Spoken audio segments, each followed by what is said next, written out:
বউ, ও বউ, কোথায় তুমি? এই তো আমি রান্না করছিলাম। কি বলছো? এত ডাকছো কেন? বউ, আমি মাঠে যাচ্ছি। হ্যাঁ, জমিতে গাজরগুলা সব পেকে যাচ্ছে গো। আজ বরং গাজরগুলা উঠিয়ে বাজারে নিয়ে যাব। আচ্ছা যাও, আমি রান্না করে নি, এসে খেয়ে নিও। আচ্ছা ঠিক আছে, তুমি যাও।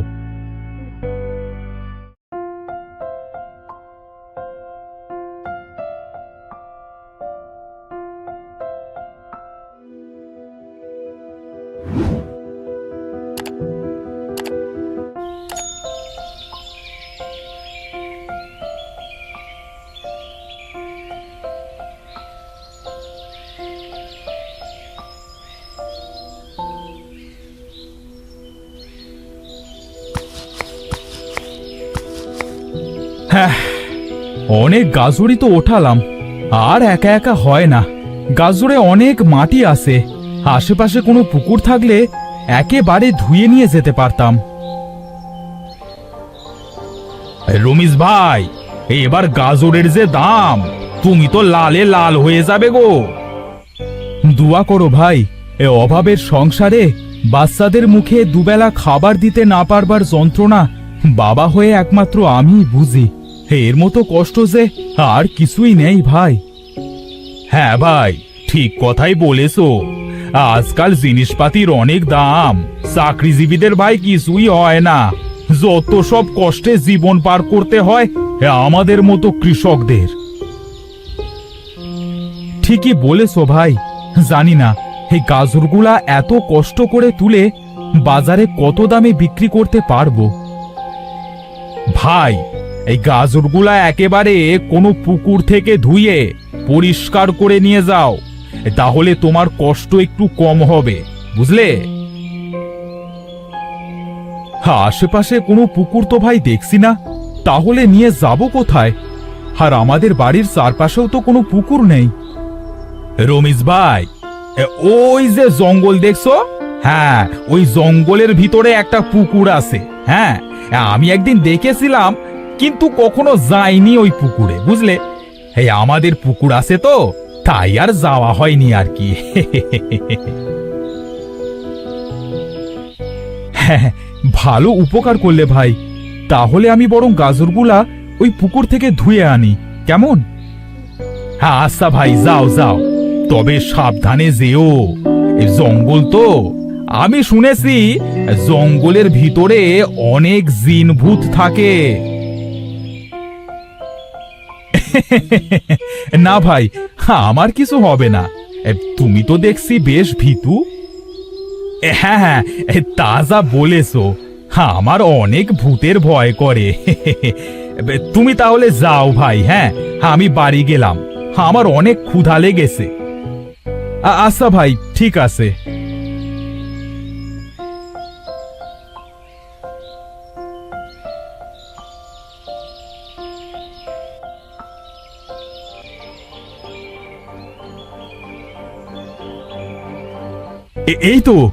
এই তো সেই পুকুরটা পেয়েছি, কিন্তু পুকুরের জল এমন নীল কেন? নীল ফিলসে যাই হোক, আমার গাজরগুলা ধোয়া গেলেই তো হচ্ছে নাকি?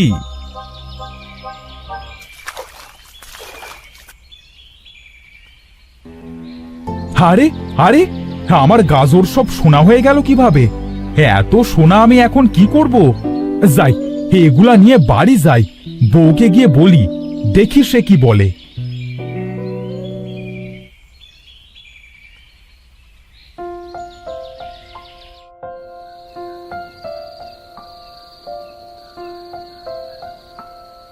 বউ, ও বউ, এই কোথায় তুমি? এই দেখো কি নিয়ে এসেছি। ও মা, এত সোনা! এত সোনা তুমি কোথায় পেলে গো? ও গো, তুমি আবার চুরি টুরি করলে না তো? সি সি সি সি বউ, তুমি এ কথা বলছো? আমাকে দেখে কি তোমার এমন মনে হয়? আসলে আমি আমি সেটা বলিনি। আমি তো এত সোনা কোনোদিন দেখিনি গো। তাই বললাম আর কি। আমার যে কি খুশি লাগছে সেটা তোমায় বলে বোঝাতে পারবো না গো। বউ, সে অনেক কথা, শুনবে তুমি? তাহলে শোনো।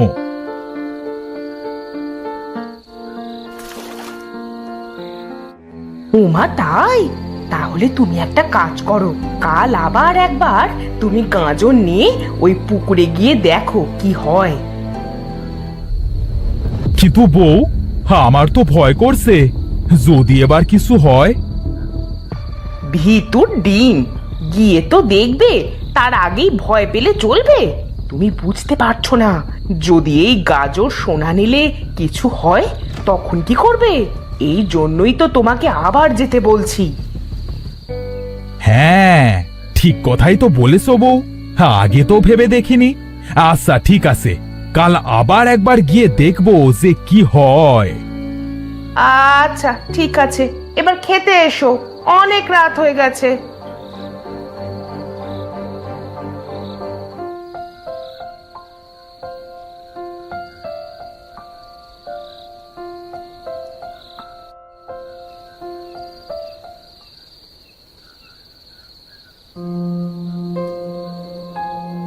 ওগো, সত্যি এই সোনা নিলে আমাদের যদি কিছু না হয় তাহলে তো আমরা অনেক বড় লোক হয়ে যাব গো।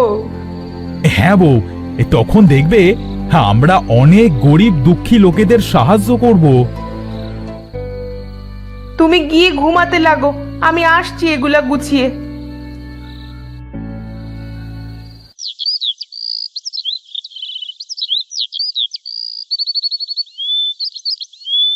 বউ, আমি তাহলে গেলাম। আচ্ছা ঠিক আছে, যাও, তাড়াতাড়ি বাড়ি ফিরে এসো কাজ মিটিয়ে। আচ্ছা বউ, আচ্ছা।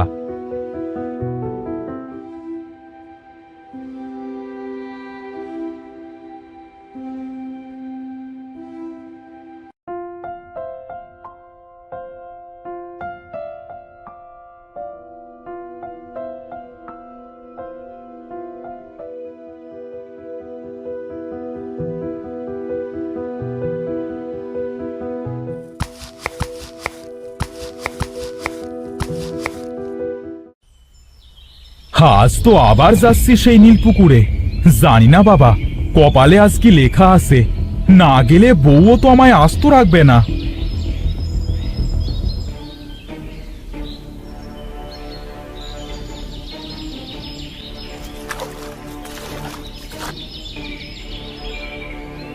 ও মা, আজ আবার সব শোনা হয়ে গেল। হে কি অবিশ্বাস্য পুকুর, আমার যে বিশ্বাসই হচ্ছে না। যাই দেখি বাড়ি গিয়ে, আজ বউ কি বলে।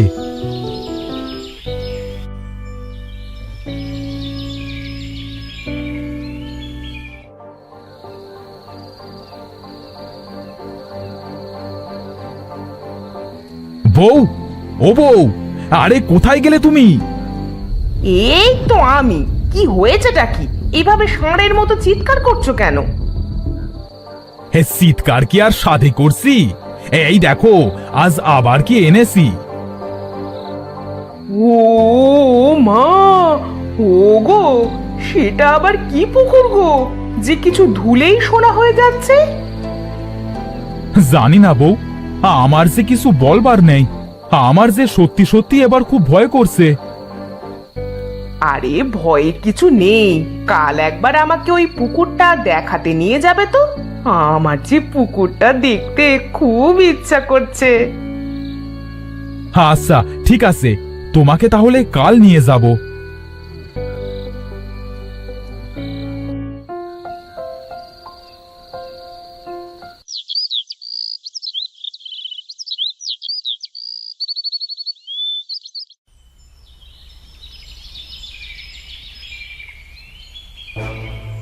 ও মা, এটা তো দেখছি নীল জলের পুকুর।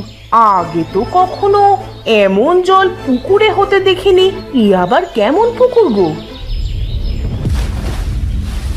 আরে আরে, তুমি কিভাবে পড়লে? একটু দেখে শুনে তো নামবে নাকি? পড়েই যখন গিয়েছি তখন এই নীল জলে একটা ডুব দিয়ে যাই, কি বলো?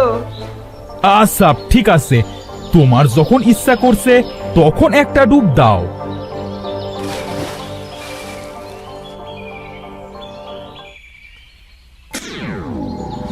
আরে হে, আমার কি হলো গো? আমার বউটা যে সোনার হয়ে গেল। এখন আমি কি করব? বউ, ও বউ, আমি তোমাকে আবার মানুষ বানাবো কি করে গো?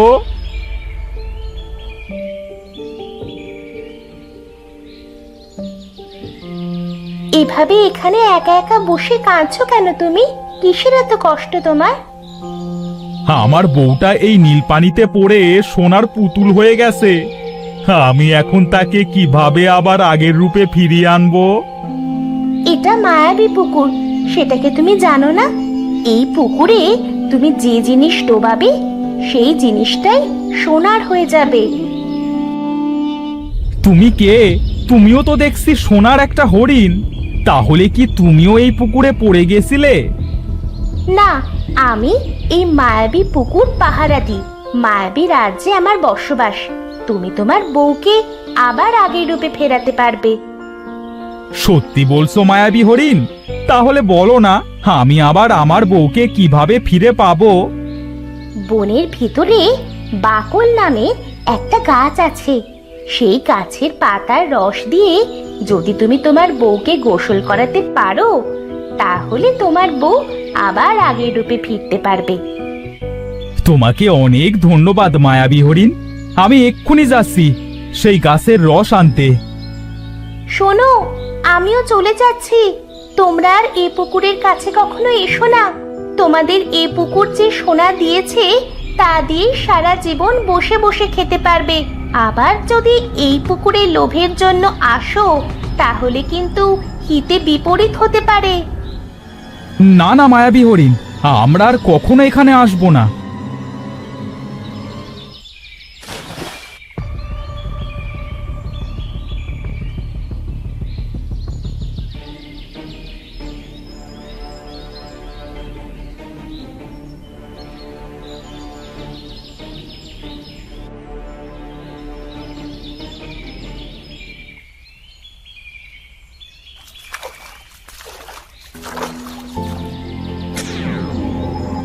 বউ, তুমি আবার আগের মতো হয়ে গেছো।